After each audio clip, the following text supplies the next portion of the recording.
Hi Mark, I'm Lily and my Chinese name is Zhen Liping. I'm the freshman and my student number is 7. The title of the speech is The First Secret of Design is Noticing, and the speaker of the speech is Tony Fadell. In the great 1980s movie, The Blues Brothers, there's a scene where John Belushi goes to visit Dan Aykroyd in his apartment in Chicago for the very first time. It's cramped, tiny space, and it's just 3 feet away from the train tracks. As John sits on Dan's bed, a train goes rushing by, rattling everything in the room. John asks, "How often does that train go by?" Dan replies, "So often, you won't even notice it." And then something falls off the wall. We all know what he's talking about. As human beings, we get used to everyday things really fast. As a product designer, it's my job to see those everyday things, to feel them, and try to improve upon them. For example, see this piece of fruit? See this little sticker? That sticker wasn't there when I was a kid, but somewhere as the years passed, someone had the bright idea to put that sticker on the fruit. Why? So it could be easier for us to check out at the grocery counter. Well, that's great. We can get in and out of the store quickly. But now, there's a new problem. When we get home and we're hungry and we see this ripe, juicy piece of fruit on the counter, we just want to pick it up and eat it. Except now, we have to look for this little sticker and dig at it with our nails, damaging the flesh, then rolling up that sticker, you know what I mean, and then trying to flick it off your fingers. Applause. It's not fun, not at all. But something interesting happened. See, the first time you did it, you probably felt those feelings. You just wanted to eat a piece of fruit. You felt upset. You just want to dive in. By the 10th time, you started to become that upset and you just started peeling the label off. By the 100th time, at least for me, I became numb to it. I simply picked up the piece of fruit, dug at it with my nails, tried to flick it off, and then wondered, was there another sticker? So why is that? Why do we get used to everyday things? Well, as human beings, we have limited brain power, and so our brains encode the everyday things we do into habits so we can free up space to learn new things. It's a process called habituation, and it's one of the most basic ways as humans we learn. Now, habituation isn't always bad. Remember learning to drive? I sure do. Your hands clench at 10 and 2 on the wheel, looking at every single object out there, the cars, the lights, the pedestrian. It's a nerve-wracking experience. So much so that I couldn't even talk to anyone else in the car and I couldn't even listen to music. But then something interesting happened. As the weeks went by, driving became easier and easier. You habituated. It started to become fun and second nature. And then you could talk to your friends again and listen to music. So there's a good reason why our brains habituate things. If we didn't, we'd notice every little detail all the time. It would be exhausting and we'd have no time to learn about new things. But sometimes, habituation isn't good. If it stops us from noticing the problems that are around us, well, that's bad. And if it stops us from noticing and fixing those problems, well, then that's really bad. Comedian knows all about this. Jerry Seinfeld's entire career was built on noticing those little details, those idiotic things we do every day that we don't even remember. He tells us about the time he visited his friends and he just wanted to take a comfortable shower. He reached out and grabbed the handle and turned it slightly one way, and it was 100 degrees too hot. And then he turned it the other way, and it was 100 degrees too cold. He just wanted a comfortable shower. Now, we have all been there. We just don't remember it. But Jerry did, and that's a comedian's job.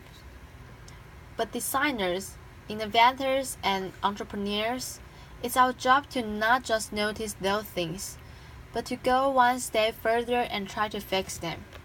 See this? This person, this is Mary Anderson. In 1902 in New York City, she was visiting. It was a cold, wet, snowy day, and she was warm inside a streetcar. As she was going to her destination, she noticed the driver opening the window to clean off the excess snow so he could drive safely. When he opened the window, though, he let all this cold, wet air inside, making all the passengers miserable. Now, probably, most of those passengers just thought, it's a fact of life. He's got to open the window to clean it. That's just how it is. But Mary didn't.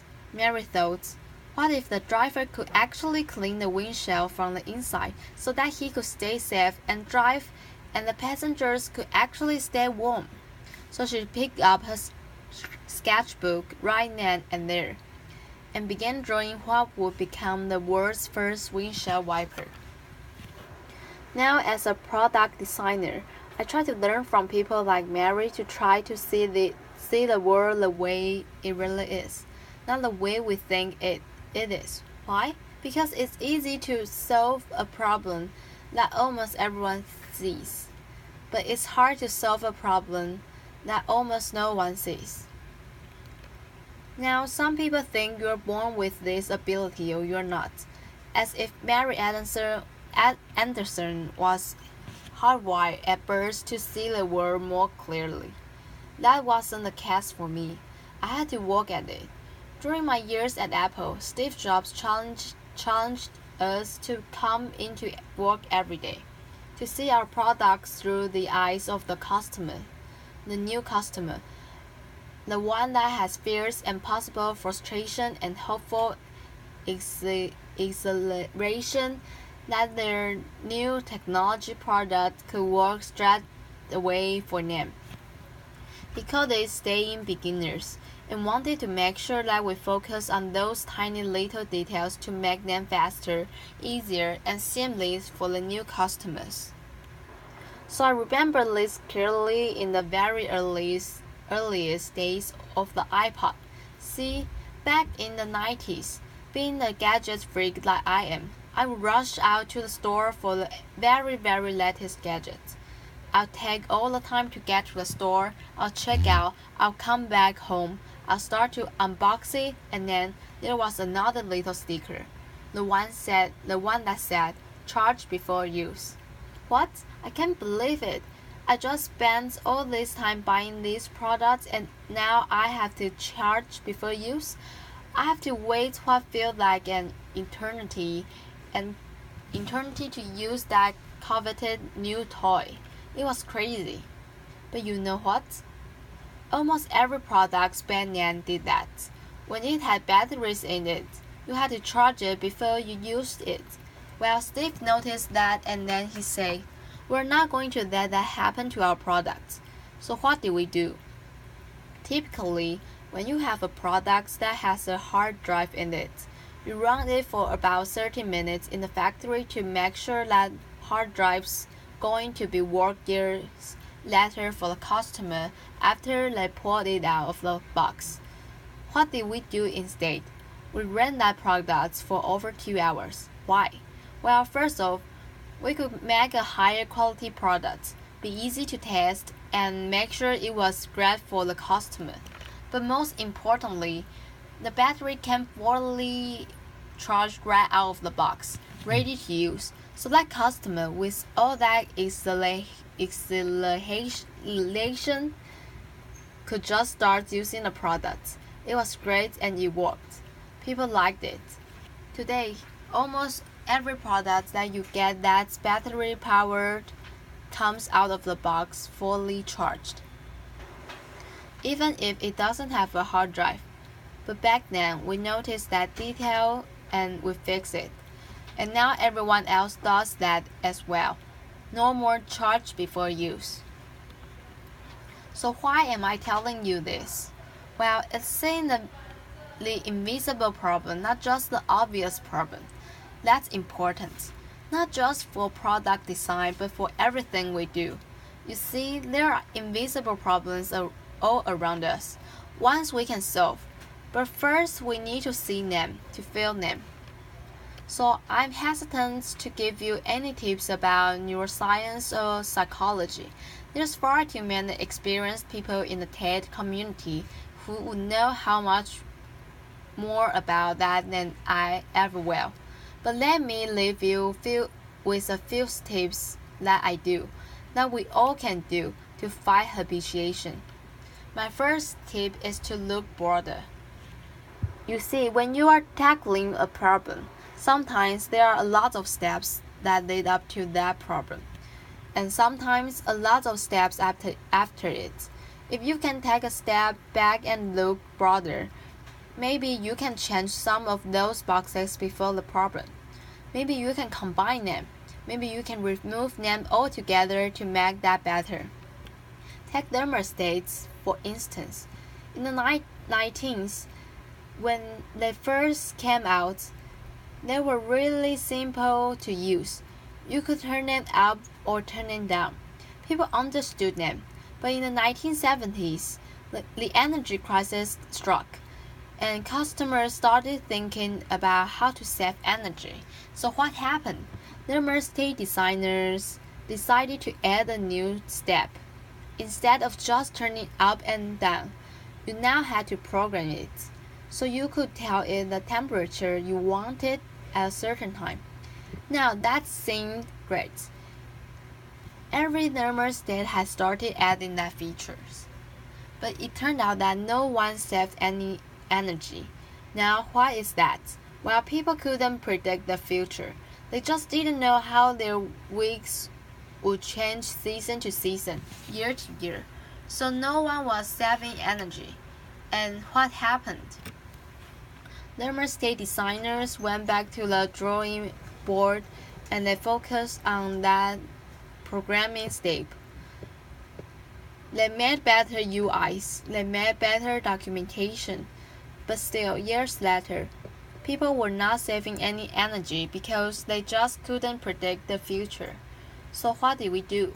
We put machine learning algorithm instead of the programming that would simply watch when you turned it up and down, when you like a certain temperature when you get up, or when you went away. And you know what? It worked. People are saving energy without any programming. So it doesn't matter what you are doing.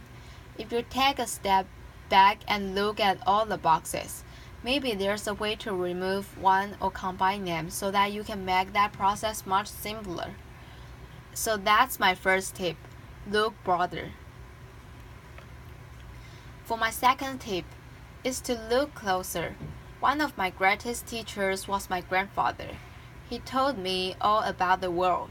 He told me how things were built and how they were repaired, the tools and techniques necessary to make a successful project. I remember one story he told me about screws, and about how you need to have the right screw for the right job. There are many different screws: wood screws, metal screws, anchor, concrete screws. The list went on and on.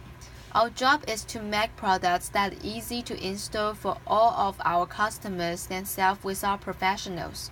So what did we do? I remember that story that my grandfather told me.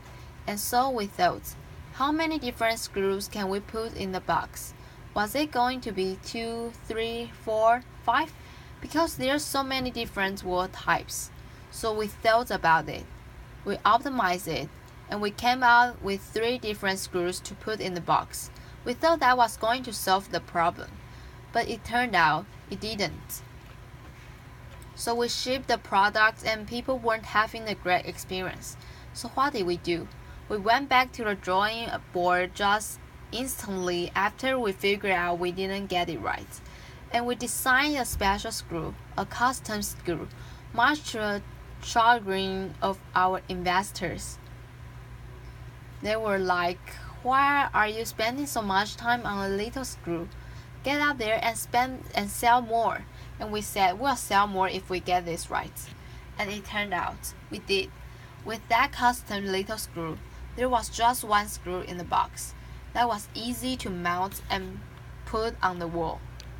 So if we focus on those tiny details, the ones we may not see, and we look at them as we say, are those important, or is that the way we've always done it? Maybe there's a way to get rid of those. So my last piece of advice is to think younger. Every day I'm confronted with interesting questions from my three young kids. They come up with questions like, "Why can't cars fly around traffic?" Or, "Why don't my shoelaces have Velcro instead?" Sometimes those questions are smart. My son came to me the other day and I asked him, "Go run out to the mailbox and check it." He looked at me, puzzled, and said, "Why doesn't the mailbox just check itself and tell us when it has mail?" Laughter. I was like, "That's a pretty good question." So they can ask tons of questions, and sometimes we find out we just don't have the right answers. We say, "Son, that's just the way the world works." So the more we're exposed to something, the more we get used to it. But kids haven't been around long enough to get used to those things. And so when they run into problems, they immediately try to solve them. And sometimes they find a better way. And that way really is better. So my advice that we take to heart is to have young people on your team, or people with young minds. Because you have those young minds, you cause everyone in the room to think younger. Picasso once said, "Every child is an artist. The problem is when he or she grows up, is how to remain an artist." We all saw the world more clearly when we saw it for the first time, before a lifetime of habits got in the way. Our challenge is to get back there, to feel that frustration, to see those little details, to look broader, to look closer, and to think younger so we can stay beginners. It's not easy. It requires us pushing back against one of the most basic ways we make sense of the world. But if we do, we could do some pretty amazing things. For me, hopefully, that's better product design. For you, that could mean something else, something powerful. Our challenge is to wake up each day and say, "How can I experience the world better?" And if we do, maybe, just maybe, we can get rid of these dumb little stickers. Thank you very much. Applause.